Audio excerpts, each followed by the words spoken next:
এতিমখানা থাকা ছেলেটি মায়ের উদ্দেশ্যে কি চিঠি লেখছে, ভিডিওটা একটু দেখেন। সম্প্রতি সোশ্যাল মিডিয়ায় মায়ের উদ্দেশ্যে এতিমখানায় থাকা ছেলের হৃদয় বিদারক একটি চিঠি ভাইরাল হয়েছে। এতিমখানায় ছেলের সঙ্গে দেখা করতে গিয়েছিলেন মা, আর তখনই মাকে একটি চিরকুট ধরিয়ে দিয়েছে ছেলে। সেই চিরকুটে লেখা, আম্মা আমারে সাবান দিও, 3 দিন আগে সাবান শেষ, একটা সাদা পাঞ্জাবি দিও, আগেরটা ছিঁড়ে গেছে, ইফতারে বুট মুড়ি দেয়, রাইতে ভাত দেয় না, সেহেরিতে দেয়, আমার জন্য কিছু খাও নাইনো, ভালো খাওন, একটা মশারি দিও আর চাদর দিও, মশা কামড়ায়।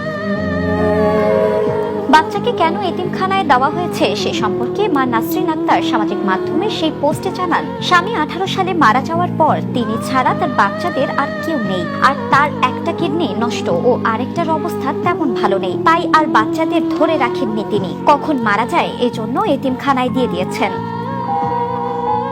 চিঠিটি ভাইরাল হলে নেটিজেনদের মনে দাগ কেটে গিয়েছে ছেলের কথাগুলো। অনেকেই ছেলেটিকে সাহায্যের জন্য এগিয়ে আসারও আহ্বান জানাচ্ছেন।